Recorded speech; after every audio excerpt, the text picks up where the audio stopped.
These hospital walls have absorbed 70 years of Soviet breath. They've heard promises of a workers' paradise and the silence when those promises broke. They've witnessed births and deaths, victories and defeats, hope and despair. But on the night of December 25, 1991, they witnessed something no one saw coming. The end of the only world we had ever known. My name is Ekaterina, my friends call me Katya, and this is what I saw. December 25th started like any other shift. I was finishing my rounds in Ward 3. The ward was quiet except for the sound of breathing and the occasional cough. Mr. Petrov's pneumonia was improving. I had been worried about him for days, but his fever had finally broken. The woman in bed 6 was finally sleeping without morphine. Her pain had been unbearable, but tonight she was at peace. Outside, Moscow was covered in snow, the kind of heavy, wet snow that muffles everything. Inside, the radiators clanked their familiar rhythm. That sound had been the soundtrack of my life for 15 years. Clank, hiss, clank, like a heartbeat. The heating had not worked properly in 3 weeks. We had stopped reporting it. What was the point? The maintenance department never came anymore. Everything was short. Gas, antibiotics, heat, hope. But we managed. We always managed. That's what Soviet people do. We endure. I was making tea in the break room when Sergei burst through the door. The door slammed against the wall so hard it made everyone jump. Sergei was the orderly, a big man with gentle hands, calm, steady, unshakable. 15 years in this hospital, nothing rattled him, not the blood, not the screaming, not the death. But that night his hands were shaking. "Turn on the radio," he said. His voice was strange, hollow. I'd seen that look before, during Chernobyl when they brought the firefighters in, during the bread riots, when we treated people with broken bones and tear gas burns. That look meant something terrible had happened. I turned the dial on the old Soviet radio, static, crackling, then Gorbachev's voice, clear and steady, like he was right there in the room with us. He was resigning. Effective immediately, he was dissolving his position as president of the Union of Soviet Socialist Republics. The union was done, finished, over. I didn't move. Couldn't. My teacup was trembling in my hand. I watched the surface of the tea ripple, little waves spreading across it. Someone said, "What does that mean?" No one answered, because we didn't know. None of us knew. How do you explain the end of everything you've ever known? The Soviet Union had existed longer than any of us had been alive. My parents were born under it. I was born under it. My son was born under it. It was the air we breathed, the ground we stood on. And now, what? Who were we? What country did we belong to? What flag would fly over this hospital tomorrow? My shift ended at 6 in the morning, but I couldn't leave. I just stood there staring at the radio like it might say something else.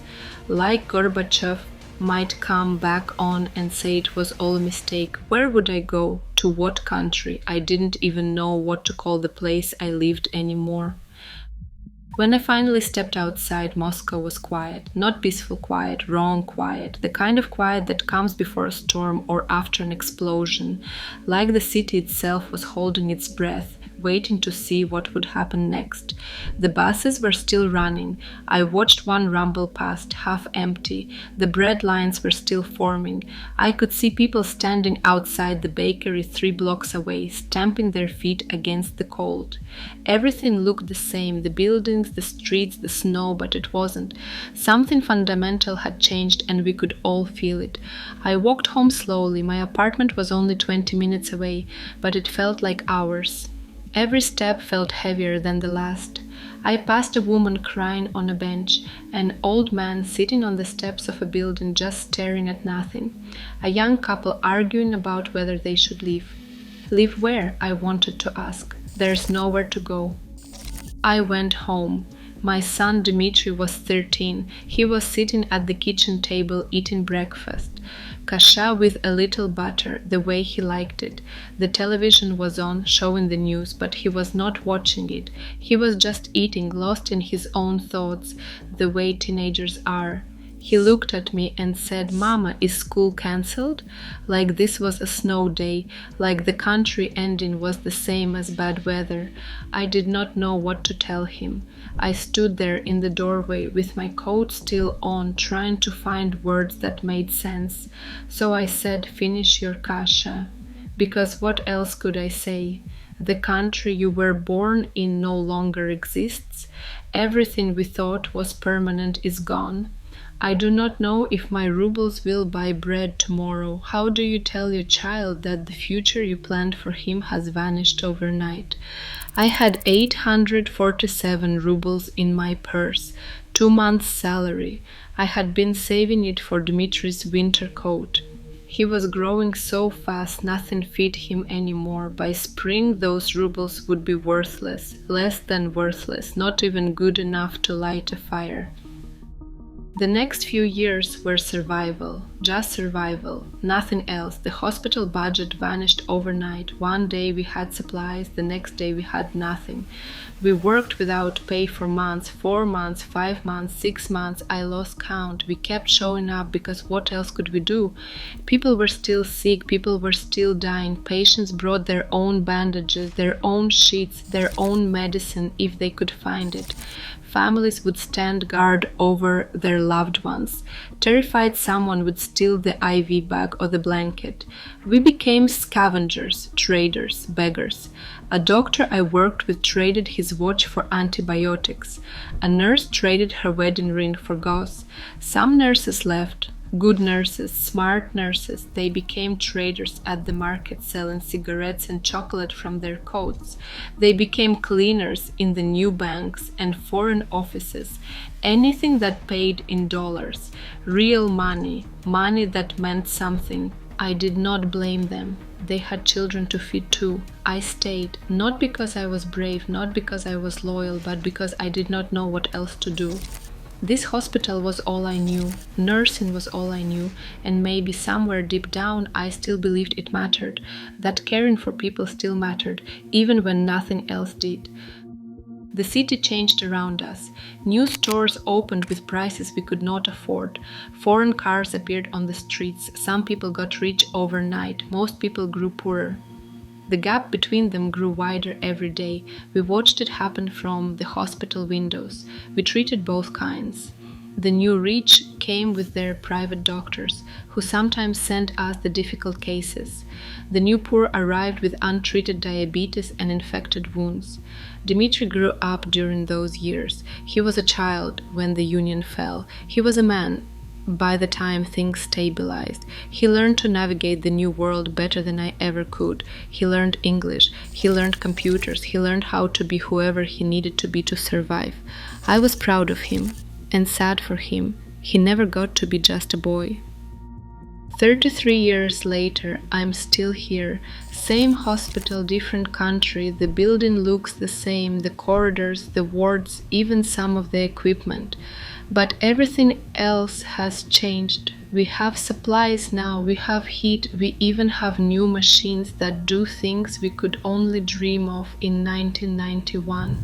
My son Dmitry is 46 now. He lives in Berlin. He's an engineer. He has a wife, a daughter, a life I could never have imagined for him.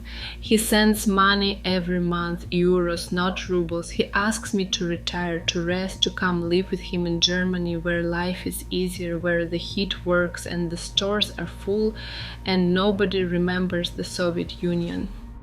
But this work is the only thing that didn't collapse. Empires fall, currencies fail, borders shift, governments come and go. But people still get sick, people still need care. And someone has to be there. Someone has to hold the hand of a dying man. Someone has to tell a frightened mother that her child will be okay. These walls are still standing. The Soviet Union is not. And me, I'm still here, still working, still surviving, still doing what I was trained to do all those years ago in a country that no longer exists. Because that's what we do. We endure, we adapt, we keep going. Not because we're heroes, but because someone has to. And maybe that's enough. Maybe that's all any of us can do. Show up, do the work, take care of each other, even when everything else falls apart. The walls remember, I remember. And someday when I'm gone, someone else will stand in this corridor and hear the radiators clank. And they'll know someone was here, someone survived, someone kept going when the world ended. That's all any of us can hope for, to be remembered, to matter, to have helped, even just a little, even just once. These walls have seen everything, and they're still standing, just like me.